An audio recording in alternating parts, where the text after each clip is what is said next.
Hey guys, it's Juice here. I'm back. It's been a while, but I'm gonna keep going where I ended in Proverbs 25. Um, yeah, a lot has happened in my life, but yeah, I'm here, and I thought I'd make a video. It was hard for me to make this video. I was lazy and unmotivated, but if you guys heard that, I got a cat. She's very loud and likes to meow a lot, but hopefully she is quiet during this time. So I'm gonna be reading chapter 25. It's been a while since I've actually read the Bible. My spiritual life has not been existing, I guess, but maybe some of you guys feel the same way, and I thought I'd make a video as an excuse to read the Bible, I guess. So here, let's begin. Wisdom for the leaders. These proverbs were collected by Hezekiah's aides. The first section was written by Solomon, and the next two sections were written by others. While we can learn from these proverbs, many were originally directed towards the king or those who dealt with the king. These are particularly helpful for those who are great leaders or aspire to become great leaders. The book ends with a description of a truly good wife who is an example of godly wisdom. I really hope my cat, her name's Momo, I really hope that's not too loud. Or maybe I'll just have to cut that out, I don't know.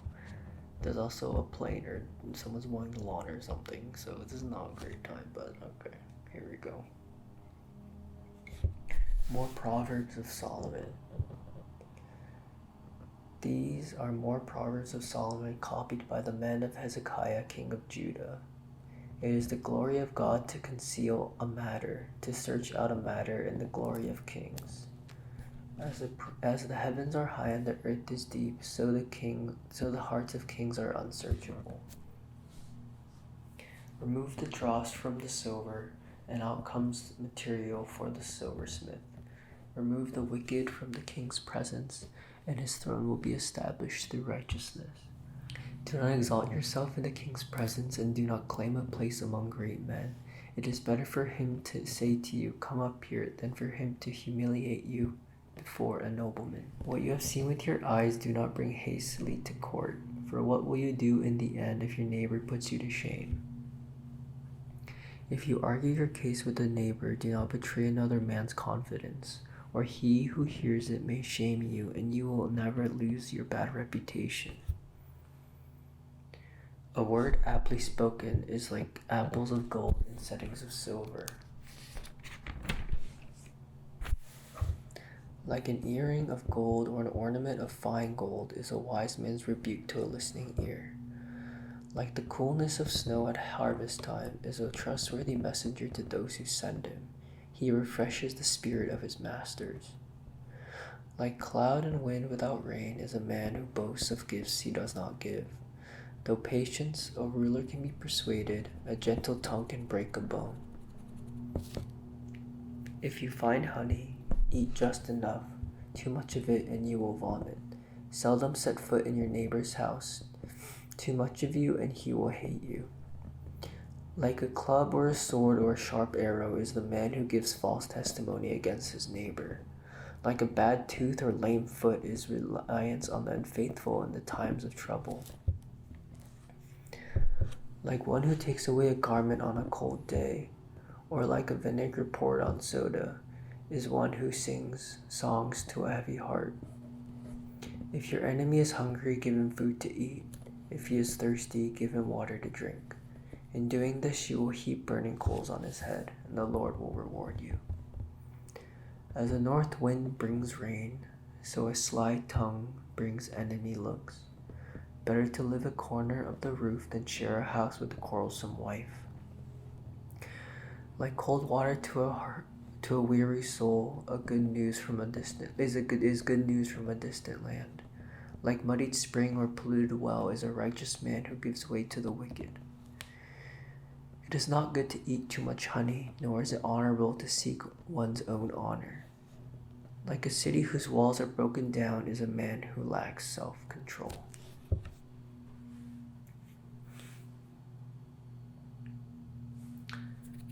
So, as I did before, I'll be reading some explanations.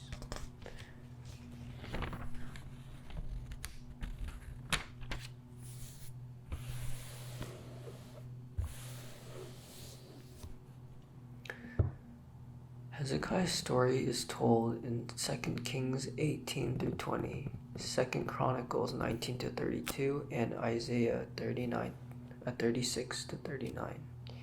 He was one of the few kings of Judah who honored the Lord. By contrast, his father Ahaz actually nailed the temple doors shut. Hezekiah restored the temple, destroyed idol worship centers, and learned the respect of surrounding neighbors, many of whom brought gifts to God because of him.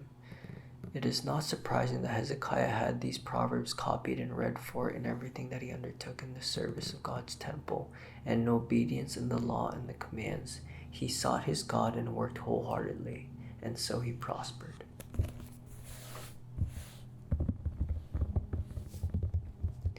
Jesus made this proverb into a parable. Verses 6 and 7. We should not seek honor for ourselves. It is better to quietly and faithfully accomplish the work God has given us to do. As others notice the quality of our lives, they will draw attention to us.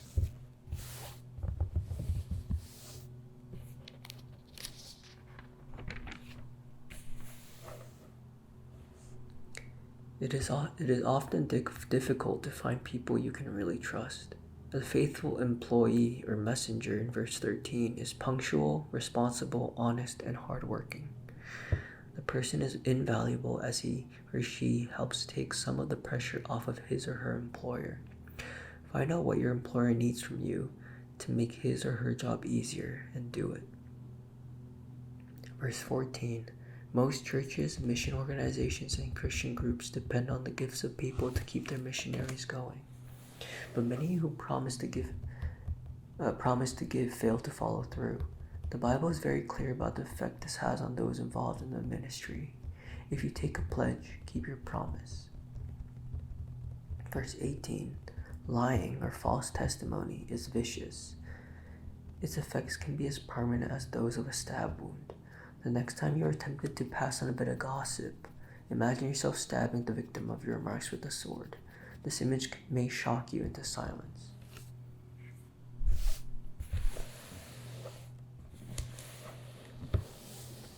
Verse 21 and 22.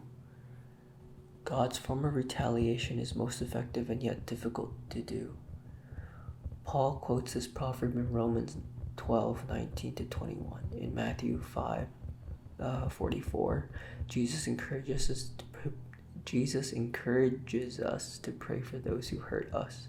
By returning good for evil, we are acknowledging God as the balancer of all accounts and trusting Him to be the judge. Verse 26, to give way to the wicked means setting aside your standards of right and wrong. No one is helped by someone who compromises with the wicked. Verse 27, dwelling on the honor you deserve can only be harmful. It can make you bitter, discouraged, or angry, and it will not bring you the rewards that you think should be yours. Pining for what you should have received may make you miss the satisfaction of knowing that you did your best. Even though city walls restrict the inhabitants' movements, verse 28, people are happy to have them. Without walls, they would be vulnerable to attack by any passing group of marauders. Self-control limits us, to be sure, but it is necessary. An out-of-control life is open to all sorts of enemy attack. Think of self-control as a wall for defense and protection.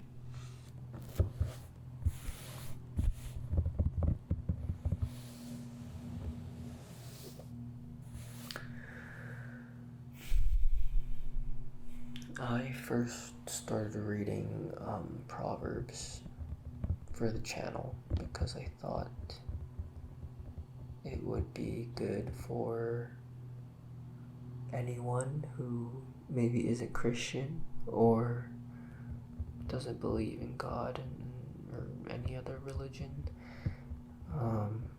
I thought it'd be good to introduce them to the Bible because it doesn't really, a lot of it doesn't specifically talk about God in and of itself, but it just talks about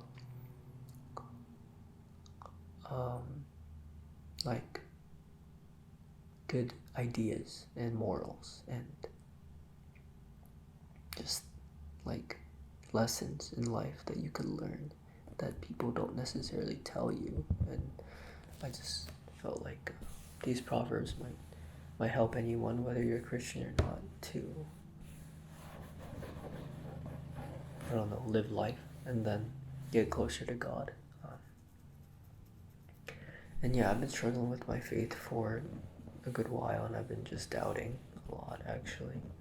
And it was actually nice to read this chapter because I haven't read the Bible in a really long time, maybe like over a year, maybe. And whoever's listening, I hope you guys are doing well, and I hope you guys are doing better than me. But yeah, I hope that this helps you in your life, and this just helps you, at least sleep and at least feel at peace. Even if the words don't do anything, maybe the ASMR will. So yeah, thank you guys for listening. Sorry for such a short video, but yeah, I hope you guys are doing well. Wish you the best. And yeah, sorry for like this lighting and this setup. This is a different desk than I usually use. It's wooden, and I think I'll be using this one from now on if I do make more videos. But yeah, I don't know. I do want to make like maybe like eating, like mukbang videos. Not like crazy amounts of food, but just like eating a snack or something. Because I like eating and it's nice. But let me know. And yeah, someone is cutting the grass outside and it's loud. I hope you guys can't hear it, but hope you guys enjoyed. Hope you guys fell asleep. Hope you guys learned something. And yeah, sorry for the setup again. If I decide to make another video, I'll put my lights up and everything, and fix the lighting and stuff. But yeah, I just wanted to squeeze this video out because it was hard for me to start making a video, or start making this video anyway, so I just wanted to make it as quickly and painlessly as possible. So yeah, thank you guys for watching, and I'll see you guys when I see you guys.